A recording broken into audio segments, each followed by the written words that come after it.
You've spent months building systems, documenting every process, hiring new team members, building and refining the SOPs, and running your weekly meetings like clockwork. In essence, everything experts said you needed to do to get unstuck and finally scale. But somehow, your revenue has barely moved. You're working more hours than before, and you personally feel more stuck than ever. That's because the systems you build are not helping you scale. They're actually keeping you stuck. And the reason for this is very simple. Your biological operating system was running at 20% when we started building those systems. And that gap is now costing you millions. We've worked with 400 plus founders, and we see this all the time. When we start working with them, they've been stuck for between 6 and 18 months. And 18 months before working with us, they will take half an hour to just reply to an important email sitting at their inbox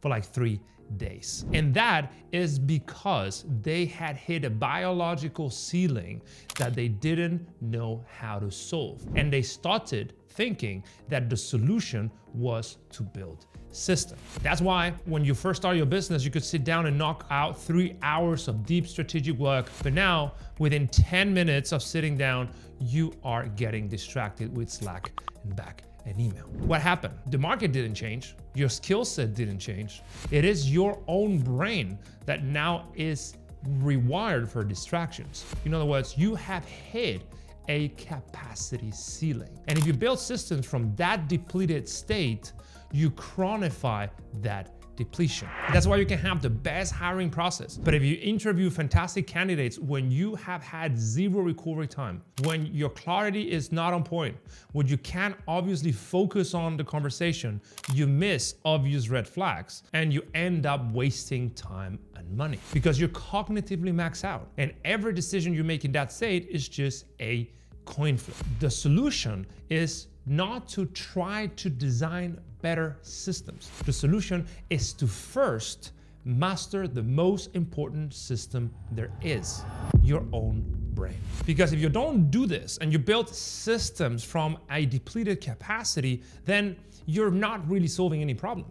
Because you can have the perfect sales process, but you still need it on every call. You can have great team members, but you still micromanage them. You can have the perfect delegation framework, but nothing actually gets done because you don't let out of control. In other words, you design a system exactly as you are, a depleted operator making depleted decisions. And that is the capacity ceiling no one wants to talk about. Because when you're depleted, it means that the thinking side of the brain, the prefrontal cortex, which handles decision, pattern recognition, strategic thinking, it literally goes offline. So you lose working memory. You can't hold multiple variables in your head at once, so you default to single-threaded thinking. So you design simple systems when they need to be sophisticated. You can have good pattern recognition, so you do not spot A players from B players. And your emotional regulation is all over the place. So you snap at your team, you avoid hard conversation, you make fear-based decisions instead of a strategic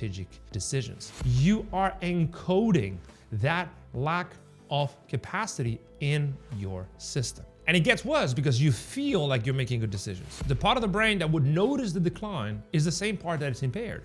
So your business does not stop growing because your system failed, but because you designed them when you couldn't think, focus, and execute straight. Nobody ever told you to measure this. You've got dashboard for everything, for monthly recurring revenue, for cost of acquisition, for LTV, churn, runway, everything. If you're a good entrepreneur, you track every business metric. But the most expensive bottleneck in your entire business, the hours of strategic work, the clarity you bring to the table, the amount of focus, you're not tracking it. And instead, you default to solving it with external tools.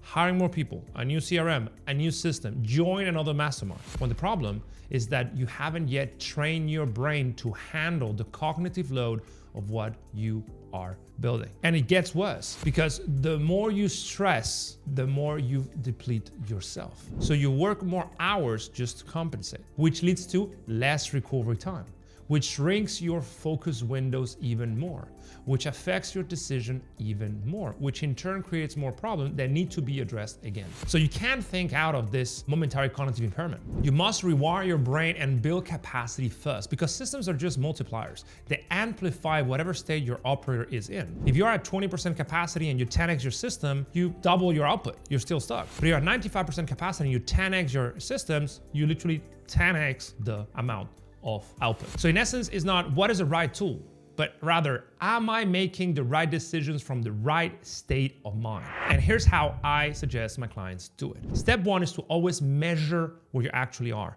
Not how you feel, but what the data says. How many hours of strategic work you have per week. Strategic work meaning deep thinking on your business, not in your business, no meeting, no Slack, things that actually help you grow. Most depleted founders we start working with have 0 hours a month. So no wonder why the business does not grow. You need to track also how long you can sustain focus, because most founders are distracted every 6 minutes. So there's no way to solve any complex problem if you self-distract every 6 minutes. The goal is to be able to hold focus for 10 hours every day in 90-minute windows.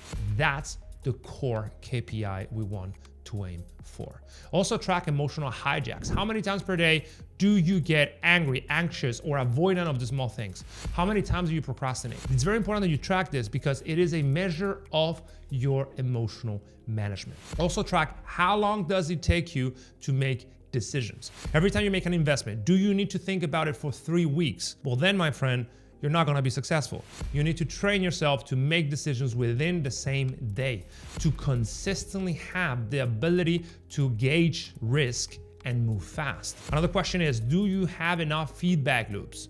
Yes or no? Because if you have no feedback loops, you have no way of tracking what's affecting you positively or negatively. It's one of the biggest things we install in our clients. Then step two is to rebuild your cognitive capacity. It's build those focus hours one by one. It's to create space to train your ability to focus. It's to get protocols to reduce the emotional variance so you can stay calm and collected.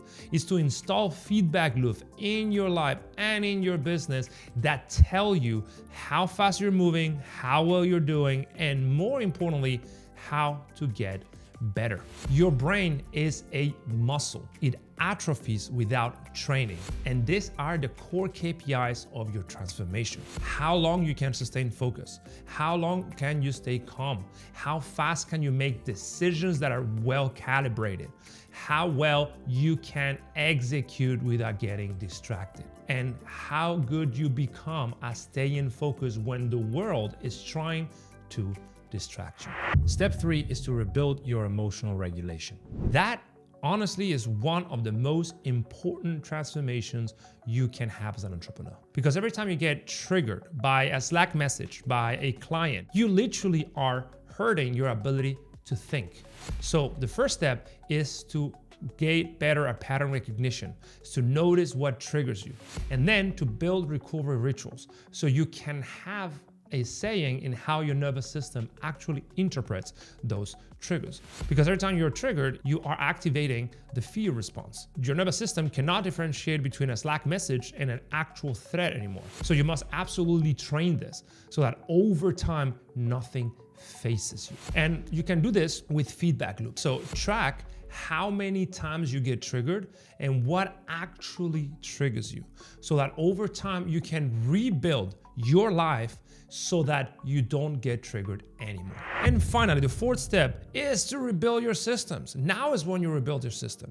Now is when you're operating at 90% capacity. Now is when you have 8 hours of 10 hours of strategic work every single week. When your focus window is about 90 to 120 minutes. When you don't have emotional hijacks. When you make quick decisions. When you have feedback loops. Now is when you sit down and redesign everything. But now you're doing it from a position of power. You're not fragmented. You're not depleted. You are not exhausted anymore. What you actually decide makes sense. What you build actually works. And when you delegate, you actually trust your team and yourself to do what you say. That's the key. That's how you make systems compound. Now, remember, we had a client that we run through this exact prodigal. And I remember he was at a 1.8 annual recurring revenue and had been stuck there for about a year, maybe 2 years. And when we started running through this, he just couldn't focus more than 20 minutes. He snapped at his team when things just went wrong. And he told me that he had tried many go-to-market strategies, but none work. And I said, well, maybe the problem is not the strategy. Maybe the problem is the operator, which is you. He had a head of sales, but he was micromanaging the head of sales. What we did is literally to rebuild himself. We rebuild the focus window. We rebuild the emotional management. We actually embed clarity windows in his week, and we train his brain to operate from a position of power. And that's how he was able to double within 2 years. So in essence, this is the single best thing you can do for your business and your career. The kind of thing nobody talks about, but the elite founders know is actually meaningful. And the first step is to track the right KPIs. How many hours of strategic work do you do every single week? How many hours of focus do you have every single day? How many emotional hijacks you have per day? How long does it take you to make decisions? How good are your feedback loops? And then build those KPIs up one by one. We built a 3-minute diagnostic that is going to give you an accurate assessment of your capacity to scale across 5 performance domains. There's no pitch attached to it. It's just something that is going to work for you to understand exactly what needs to be retrained so you can finally scale with the systems you know how to build, but you haven't made them work yet. The link is below. Click on the diagnostic and find what's actually keeping you stuck. See you in the next video.